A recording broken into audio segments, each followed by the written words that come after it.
Good morning, student, and welcome in Business Studies class of 19th November 2020. And this is today we shall begin to chapter number 6.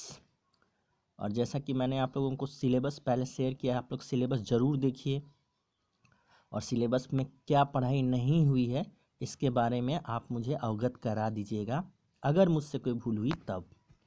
लेकिन फ़िलहाल हम लोग chapter 5 में मैंने देखा अभी सिलेबस, तो उसमें इमर्जिंग मोड्स ऑफ बिजनेस में KPO BPO ये सब नहीं पढ़ना है।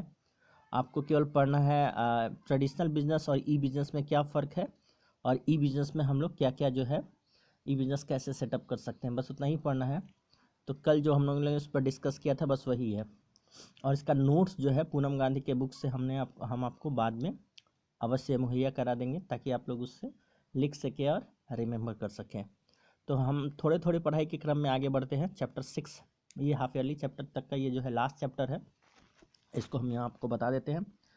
इस चैप्टर का नाम ही है social responsibilities of business and business ethics. तो ये social responsibilities of business and business ethics ये क्या है, तो इसका पहले लर्निंग ऑब्जेक्टिव देख लीजिए कि इसको पढ़ के आपको क्या प्राप्त होगा।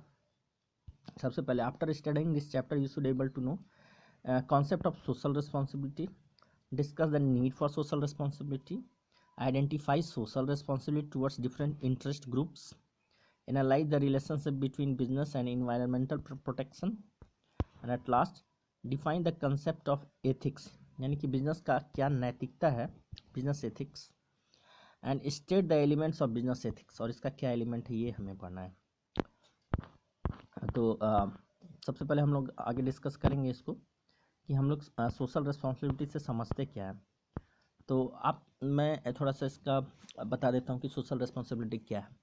जैसा कि हम लोग जानते हैं कि human is a social animal, यानी मनुष्य एक सामाजिक प्राणी है और हम लोग सभी समाज में रहते हैं।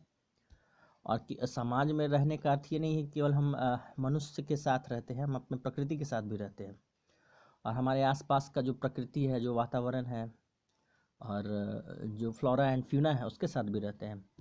और हम लोग सभी चीज़ों का इस्तेमाल करते हैं, यानी कि हमारा जो दैनिक गतिविधियां हैं उसमें जो है प्लांट का, जंगल का, खेती में हम लोग क्या इस्तेमाल करते हैं।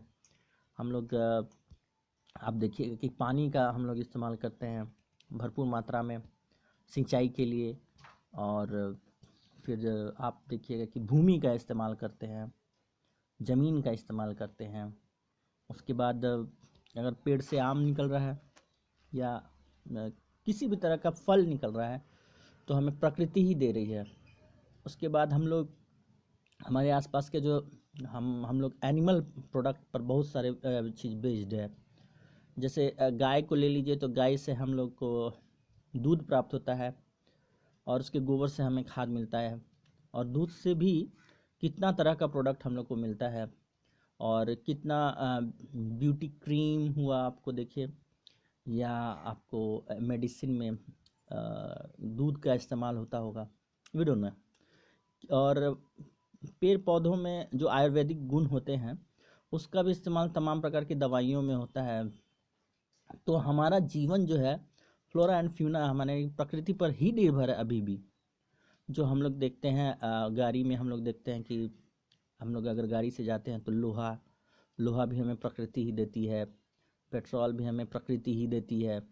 मनुष्य पेट्रोल बना नहीं सकता, वो हमें प्रकृति से फ्री में मिलता है, और जो सरकारें उस पर टैक्स और उसका जो निकालने में जो कॉस्ट आता है केवल उसका कीमत हम लोग देते हैं, उसको बनाने के लिए हम लोग नहीं देते हैं। कृत्रिम तरीके से हम लोग पेट्रोल को नहीं बना सकते। सिमिलरली पानी जो जीवन के लिए बहुत महत्वपूर्ण है, वायु महत्वपूर्ण है, ये सारा चीज़ें हम लोगों को प्रकृति मुहैया कराती है, प्रकृति से हमें सीधे तौर पे प्राप्त हो जाता है। और उसके लिए देखिए पानी जीवन के लिए बहुत महत्वपूर्ण है। क्या हम लोग पानी के लिए कोई पैसा देते हैं? नहीं देते हैं। या पानी हम लोग फैक्ट्री में बनाते हैं? नहीं बनाते हैं। उसी प्रकार वायु जो है उसमें ऑक्सीजन है, क्या हम लोग उसको फैक्ट्री में बनाते हैं? नहीं, प्राकृतिक रूप से हमें सीधे रूप से प्राप्त हो जाता है। और जब आदि मानव था तो भोजन जो है, भोजन के लिए वो प्रकृति पर पूर्णतः निर्भर था। जंगल और आप कह सकते हैं पेड़ पौधों और जानवर पर पूरी तरह निर्भर था।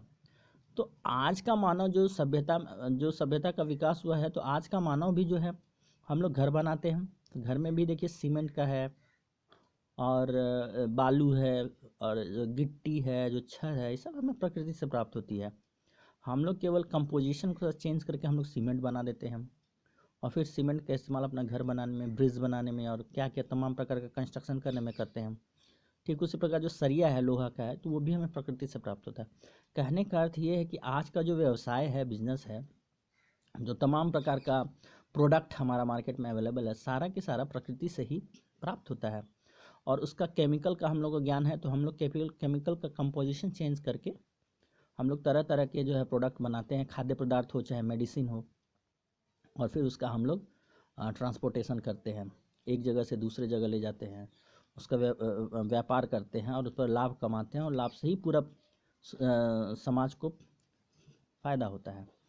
तो इस प्रकार क्या हम देखते हैं कि जो व्यवसाय है वो जो है सोसाइटी की देन है, प्रकृति की देन है, लेकिन बदले में जो व्यवसाय है वो उस प्रकृति को क्या वापस करता है।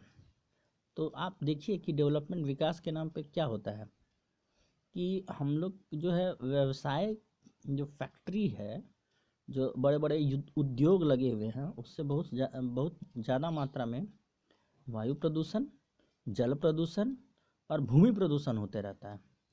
कहने का अर्थ ये है कि उस व्यवसाय का समाज के प्रति जो दायित्व है उसका निर्वहन वो नहीं करता है, उल्टे उस समाज का जो है समाज, कहने का अर्थ जो नेचुरल प्रकृति है, इन्वायरमेंट है, उसको बहुत तरह से, बुरी तरह से वो उसको डिस्ट्रॉय करते जा रहा है। जो हमारा ओजोन लेयर है वो